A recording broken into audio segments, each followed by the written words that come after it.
Hello, it's Brian Whitten here. This is the last video yet again. I did say the last one I made was going to be my last video, but there was actually some thoughts I had given to Nibiru, its presence.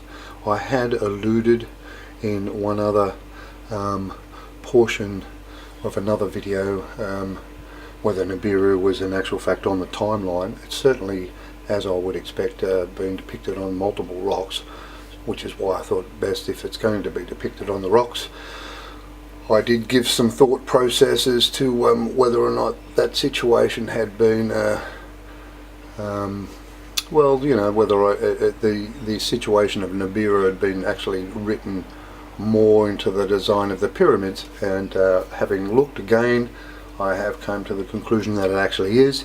So I thought I'd make this video up, probably to be useful to any planetary scientists that are looking for Nibiru and where to find it in the nights. Well, where to find it, you won't probably find it yet, I guess, with what technology we've got. It's probably not due in for a bit. I'll just show you where we worked that out. Before I get stuck into that though, I'll just zoom out a little bit on this image. I expected, as you would when you go to do sorts of things like this, to be getting some negative feedback. And it's sometimes the negative feedback you get comes from quarters you don't necessarily expect. And those quarters that you may not necessarily expect can be very, very close family members, and which is really quite astounding. I'll show you this next image.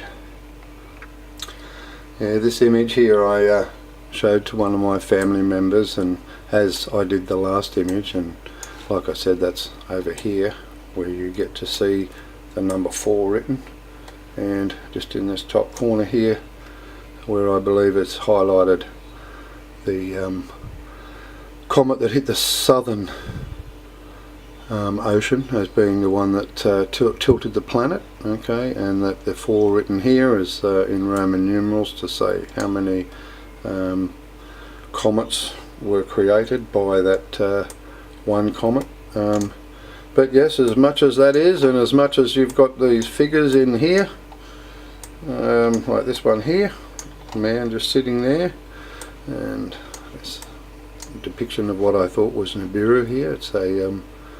It's certainly a red round ball with something going around it. Okay, at least it looks like that to me. You may not see that, but anyway, that family member told me this is all natural. I don't know what school he went to. I just looked at him in amazement. I love the man, and he told me this is all natural. And this little bloke standing here must be natural as well, because that looks as clear as a bell, like a bird standing up there to me. But anyway, Tweety bird or whatever the hell it is, I don't know. All I know is I'm getting told this is natural. To me, it doesn't look natural to me. Okay, there is nothing natural about these rocks that I'm showing you. Not to mention that if we zoom in here, like I said, in the crack of this rock, we have our sparkly bit there. I'm being told by my son that that's pixelation, and that's a very good argument, okay, because you will see the same sort of thing on a normal picture if you zoom right in. But the point in question here is not so much the pixelation, it's the light. Where'd the light come from? It's run through the back of here through what's called fibre optics, and I have many images with those. I'll just show you one or two of them now.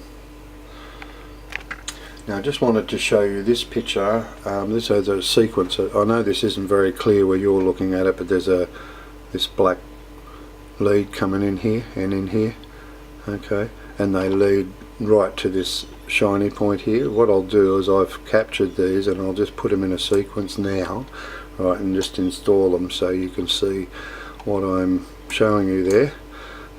That's happened in quite a lot. Like I said, the issue here is not when you look at those black images when I'm coming in and just doing a screenshot. or taking one of the photos, you're seeing a black image, but you've got no light on the rock at all, and yet these little sparkly bits pop up. And that's the reason that's happening, is they're being the light source that's making them shine is not coming from, you know, it's not coming from the surface of the rock, it's coming out of the rock, not being reflected. That's what's happening. Okay, I'll just show you one other. Yeah, this is another one that does show a fibre in this area here. I'll cut and paste that in.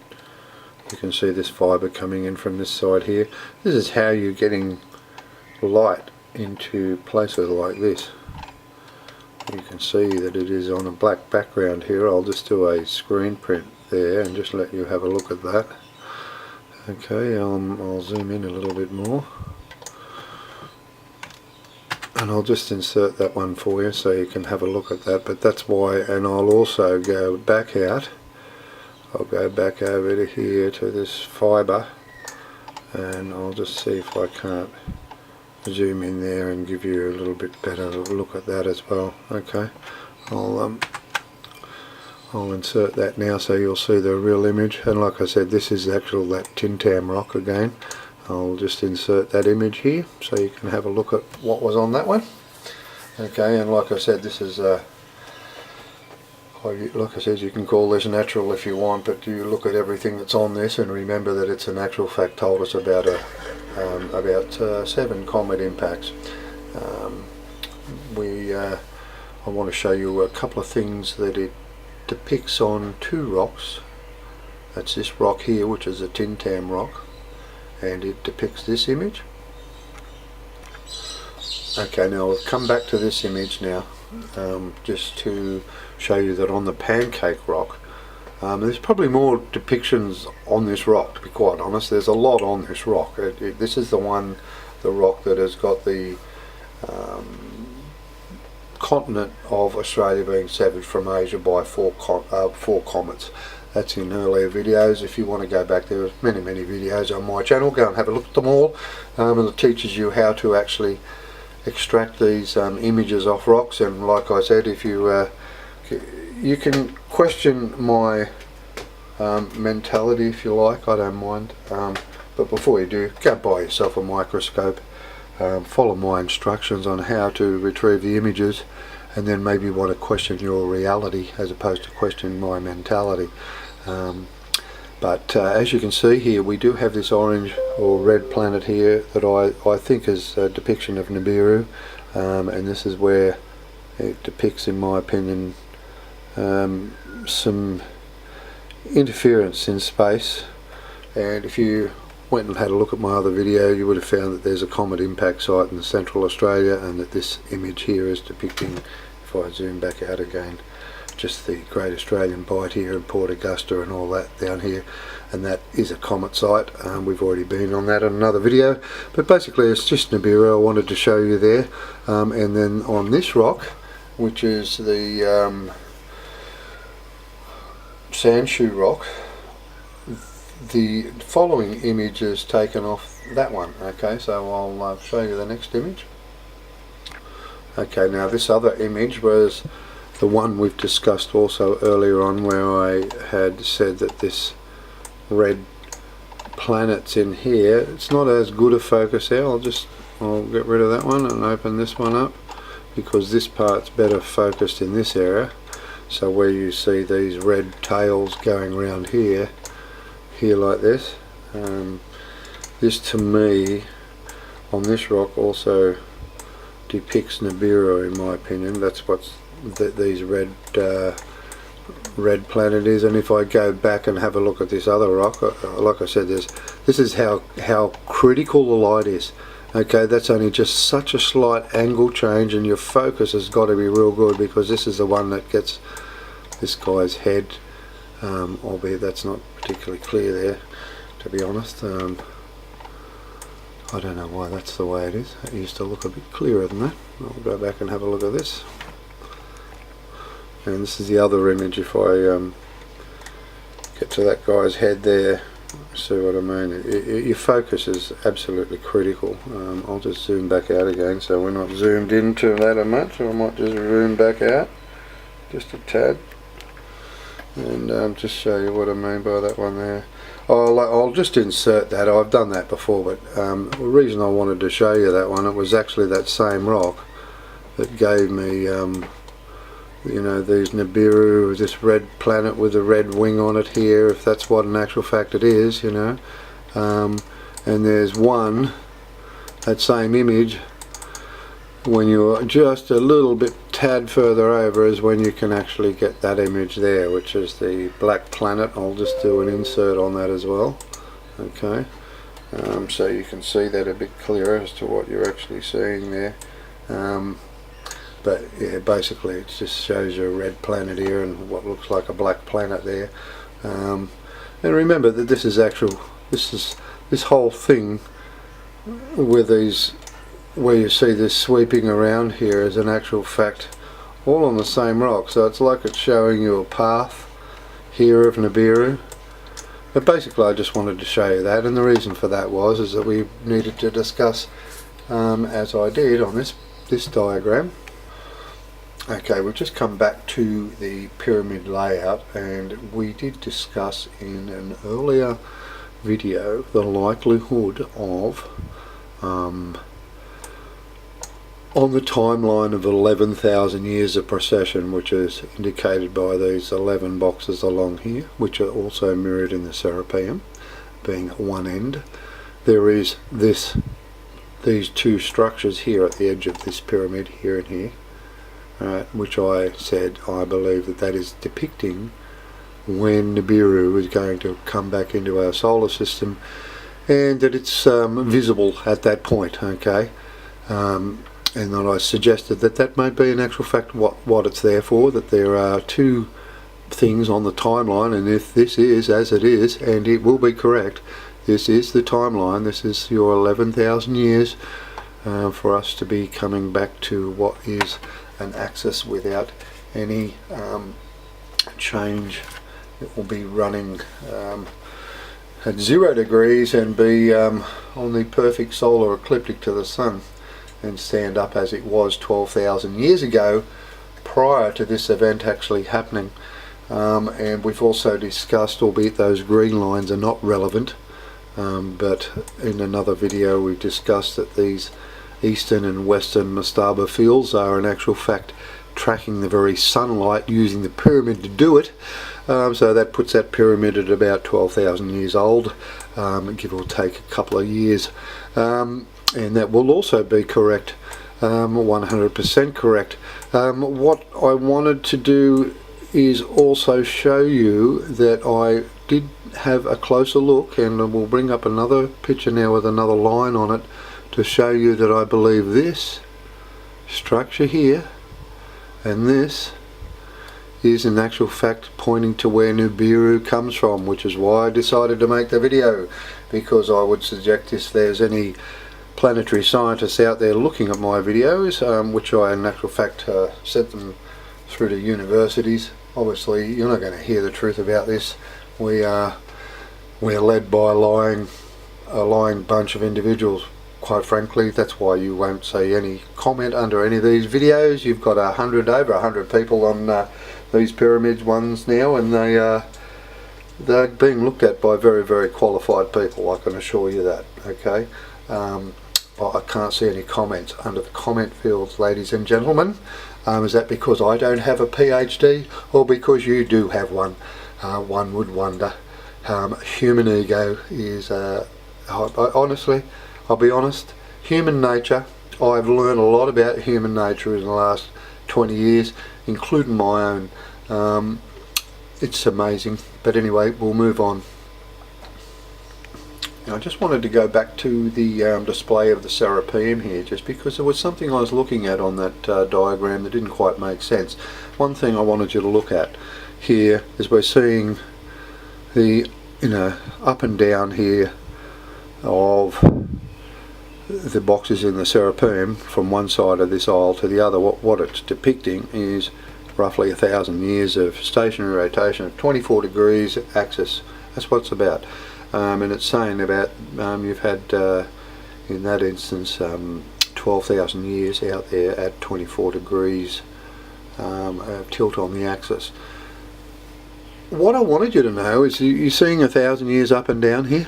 So it's 1,000 up, 1,000 down, 1,000 up, 1,000 down, and what you're talking about there is it's every 1,000 years roughly or so. That's assuming that every one of these black boxes is in actual fact 1,000 years. I'm tending to think that may not be the case, that the Maui on Easter Island, there's 888 of them, 887 I think, if you count 888 if you count the one attached to the bedrock, and that's providing they've got the count right. I would suspect that that's a number of years that each one of these black boxes in actual fact is. That's why I think that's why we've got 888. It's almost 888 years, which is why one of them's been left still attached to the bedrock, just to say it's almost 888, so it's not quite. I could be wrong, and there could be more Maui on Easter Island that are not being discovered yet, but I would suggest that is a possibility. That isn't why I wanted to go here for. The reason I wanted to show here is we're very, very regular here, up and down pretty much all the time. I wanted to go back and show you this other image. I wanted to just duck back to this image because I did, for those of you who haven't been up to speed on the videos, we are looking at this being the 11,000 years of precession before the planet stands back up straight with a straight axis and parallel to the sun.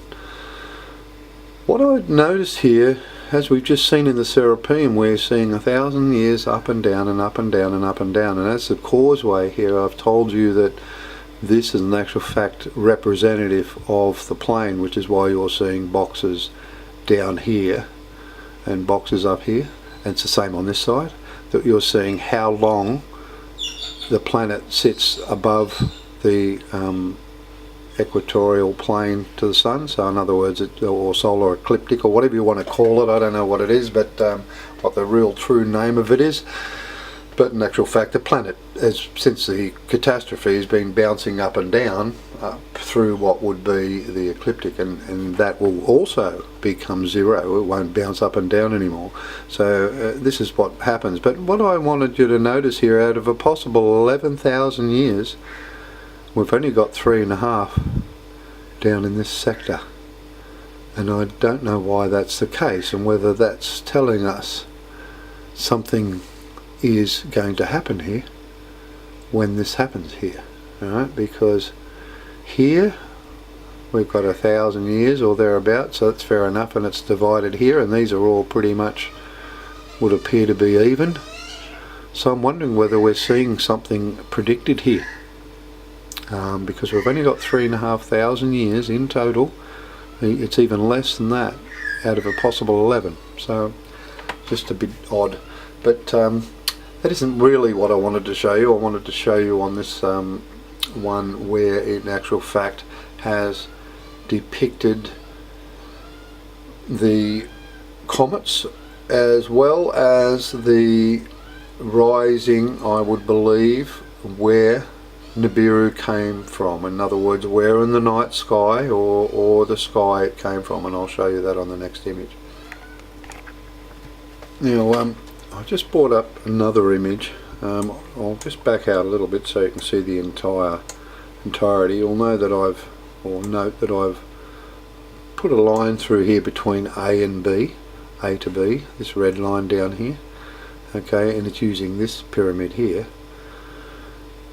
Is letting us know where Nibiru was coming from, in my opinion. And the reason I say that is I'm going to zoom in here just for a minute. Now remember those rocks we've had, and the rocks have already told us how many comet impacts we had. Okay, there was a total of 7. There was one in the Central America, there was one in South America, there's 2. The one in South America broke into 4 and created 4 impacts above Australia, so that's 6 in total, and the one in the Central then went across, or Central America, then went across and extended the Mediterranean by about 800 kilometres or 1800 kilometres or so. So that in actual fact is 7 comet impacts created by 2 comets. I believe this in actual fact is what we're seeing right here. this depiction of boxes here. Okay, that's exactly what we're seeing. We're looking at this part being the comet, right? One landing in Australia, and then two more coming. This being the relative of two more, and then creating 7 comets from here. Okay, now the reason why I've stuck with using this is because it's the same thing. We are then, if we go to this side, we have tracked the sun, the rising sun with the western mastaba fields and the setting sun with the eastern mastaba fields. Okay, and what we're doing is using the same principles of the pyramids here. In other words, that this was a pyramid, these were stepped pyramids, and the stepped pyramids are indicating that it was the southern impact that stepped the axis out, okay, which is why these are stepped pyramids. We come back over here, we have the same principle in actual fact, followed by these two here. And I'm also under the belief that this pyramid does have a hole in the front of it or something. There is some stories about it being raided or something. I would suggest, just as it was with the casing stones on the other pyramid, they were never there in the bloody first place, and the casing stones on that pyramid are purely there just to give you an indication of the actual depth of water that went across the right where it stood. Okay, that's exactly why the casing stones are not on that pyramid. They never were there. It is purely and simply to give you an indication of water level. Now, we say the same again. The reason I've chosen this red line is because it is exactly the same as what they do here. On one side they use the peak of the pyramid from going from 10 degrees outwards, which is why this is the way it is, and on this one they use the side of the pyramid, okay, and this point here. I used the same principle here, and if you look at it, that's exactly what's happening here. This is in actual fact exactly where it's telling you, I would think possibly twice. So in other words, the 12,000 years of precession that we've already gone through, which were with a stationary 24 degrees, if we follow the same principle here of these two structures here being representative of when Nibiru will be back in the system again for the next 11,000 years. Okay, like I said, you'll find that this diagram is different than the other one. You see how you've got 11 here that don't line up here? That's what I mean. It's my accuracy is only as accurate as these diagrams, okay, and they're not my diagrams, so I'm just merely putting to you what I believe the case. And because I see these boxes here reflective of the pyramid, and because I see this here and build this the same way, I'm saying that where Nibiru comes from is down here. If you're standing in Egypt, you are going to say that Nibiru is coming from the south. Okay, so that's where I believe that this is plotted, and I also believe that Nibiru has been plotted, its travel is here. Okay, and I think this is probably also reflective of what happened. So I don't know if you know, that swivel, I'll go and I'll open that with paint, and I'll just show you one more. Okay, now I've got that open in paint, that same diagram, and I'm just going to now show you that it was pretty much the same as what the other one is. Oh, sorry, I'll just move that the wrong way. I actually wanted that to go the other way. In other words, that way. So you can see that blue line pivot now. So I think what you're seeing here is this has tracked the entry of Nibiru into our atmosphere here, or into our solar system I should say, and that's what's happening here. This is where it's doing it, and to know where Nibiru is, you would be then looking in that direction. So from Egypt you would be looking south in the night sky, but if we're talking about when it's going to be due again, one would assume that it's not until quite a while, 1500 years or so, would indicate that its presence would be more about in this area here. but I would expect, like I said, I would expect that be correct. That is, whoops, how that pivots, and it is done like that to show you as it was coming in and where it went out. I don't quite know, like I said, whether this is a second occurrence, because if it goes to show that if there's 2 occurrences in the 11,000 years we've got left, there were 2 occurrences of Nibiru entering in the 12,000 years before that. So whether or not you're seeing this is one entry here being recorded and this is another entry, I don't know. I'm not a planetary scientist, but I can assure you that part here of this complex is directly related to Nibiru, and I'm about 100% certain about that. That's without doubt. Okay, it's been built like that, looking off in this direction to let you know where it comes from and where to expect to see it. Okay, that does bring me to the end of my videos, especially to do with the pyramid and whatnot. Like I said, whether you want to believe any word I say about all these rocks or whatnot, like I said, I'll just say one thing to you: go and get yourself some microscope. Instead of questioning my mentality, question your existence, and then question reality, and then question what you've been taught at school being an absolute load of rubbish, because it would appear to be to me. That is in actual fact the case. And before I just finish this one, I'll just take you back to Google Earth and show you one other thing. Now firstly, I've just gone back to the initial impact, which was in the Southern Ocean, the one that severed Antarctica from South America. This is the one that actually tilted our globe. If it tilted our globe, which it did, the Earth crust displacement theory and the global model that we are taught at our school is an absolute load of rubbish. Okay, because we are taught, certainly from when I went to school, that if I pull this orange up in here, that the skin floats around, or the crust of the planet floats around on a sea of magma inside an iron core or something of that nature. I'll just show you one other thing which I was surprised about. Now, albeit what I just told you sounds probably pretty crazy if you were raised in a Western school or Western society, but in reality, when you go online and look at cross sections of the Earth, I guess it depends on where you get taught as to what they teach you, because you'll find ones where you have a solid Earth and ones where you have etc, etc. So really it's not such a silly thing for me to have said, albeit it may seem it. Look, the situation is the way it is like this. If the planet can tilt as it did, I'll go back to Google Earth. Okay, we'll go out and we'll tilt it back where it was. So prior to this comet impact, it's sitting here rotating like this, straight up and down. We didn't have summer, winter, spring or autumn 12,000 years ago. That's why all your global warming people do not want to admit to a globe that does this, because in reality it doesn't fit in with what they want to tell us.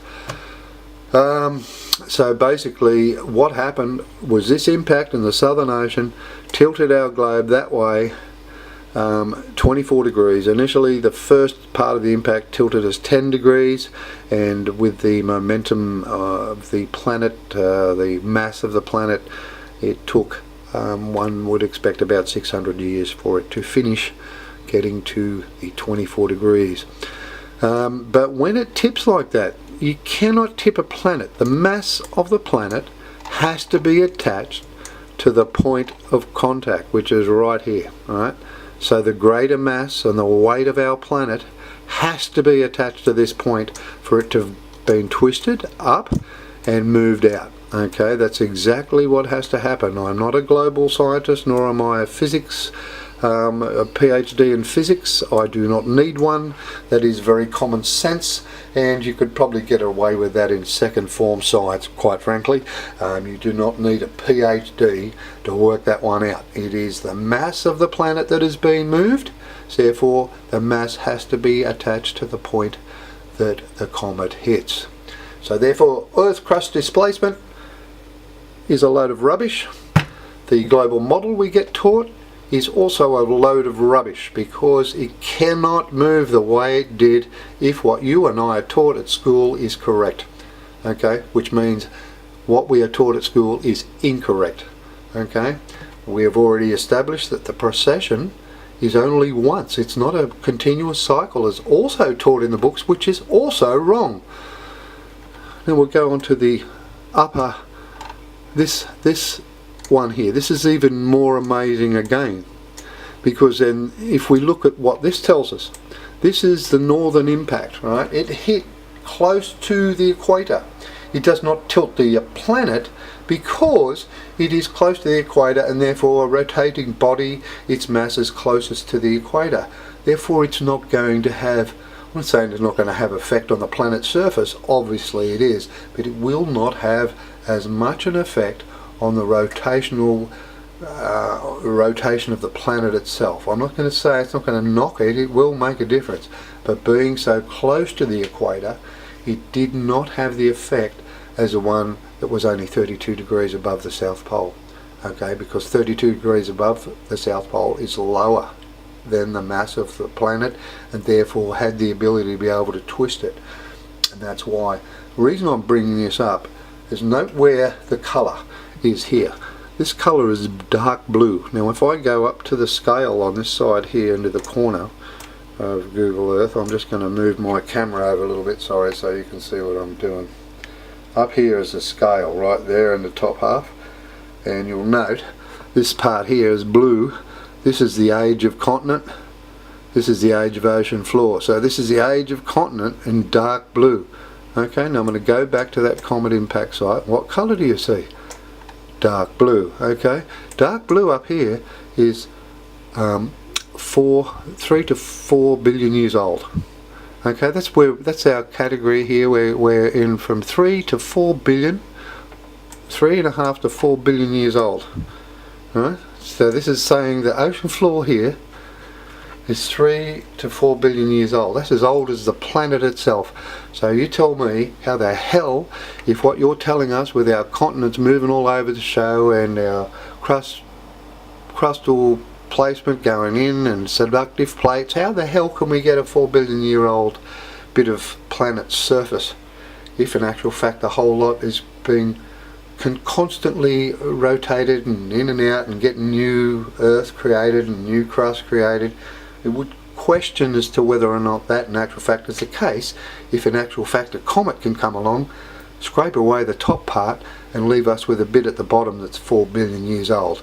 You tell me how that happens with your global model, and I might start believing that one as well. But I'll leave you question that, because quite frankly, I've gotten to the point of thinking, well, a PhD in either planetary science is physics or geology in our country at the moment would be an absolute waste of bloody time.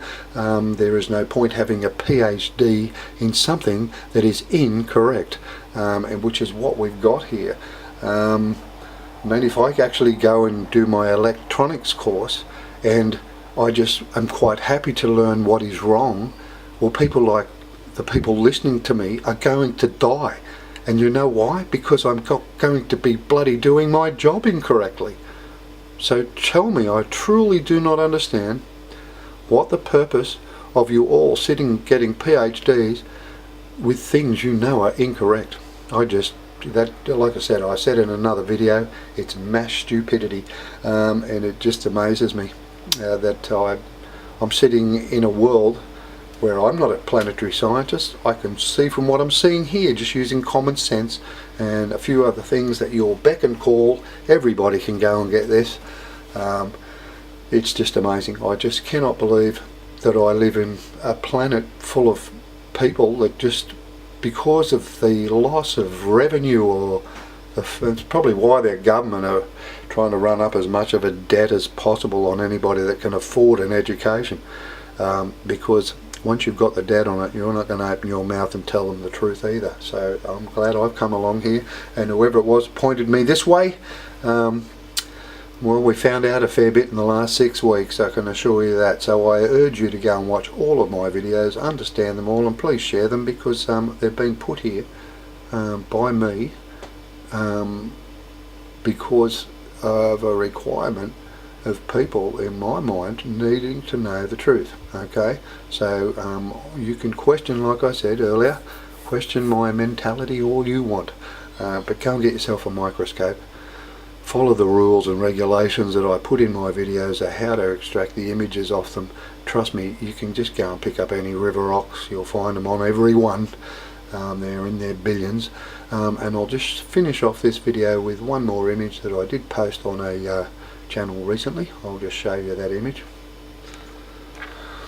Yeah, and I just wanted to finish off with this image. I did have somebody, and I do post these videos onto other websites and the images as well. I did have somebody ask me the other day about the age of the rock that I've got. I mean, you know, they're on every rock, because you don't have to, you know, they're on, you'll find this story that about what happened to our planet, I would expect, on many billions of rocks all around the planet. And like I said, I've gone and got more and more and more and more, and I'm saying to you, go and do the same. You can question my mentality all you want, but go and do that first, and then maybe question your reality, because what we're getting taught is far different. But I did get questioned about this rock, and I said, well, I don't know, I think in one of my images I had something like a delivery vehicle, a rock delivery vehicle.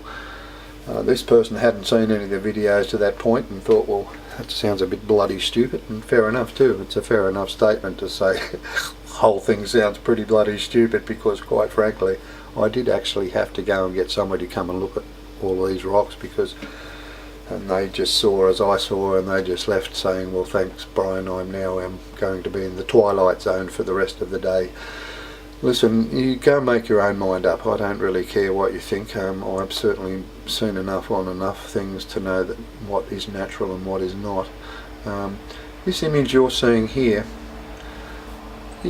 I see what I see. I see this thing here is above this, in other words, so it's moving and it's above. I look at this as being a UFO or some description, and this being a person sitting in it. There's also an indication maybe even another person sitting alongside of him, but to me this appears to be picking up rocks and dropping them, or doing whatever it's doing while it's moving along here or whatever. There just seems to be rocks being lifted up and put in here, and I just said this to somebody and said, who knows, maybe this is an image of a rock delivery vehicle. I don't know. All I'm saying is this image you're seeing now, you cannot get this image here if you do not hold your light in the right place. You'll see the indicator up here, and the other image that I extracted this from, because this is just zoomed in and then you know, screen capture.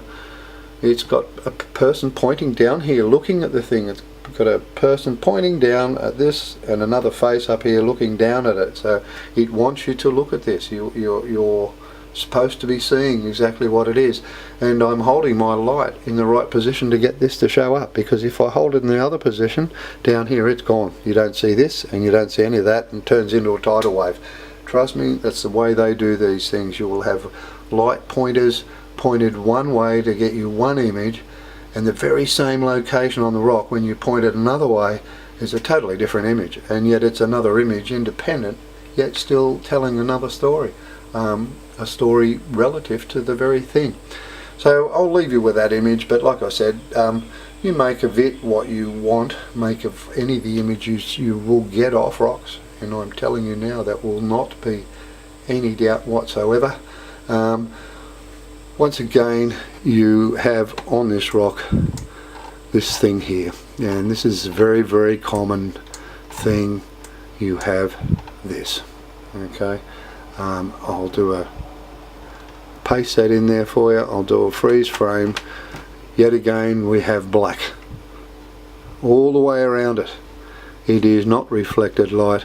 It is light that is put there by the use of fiber optics.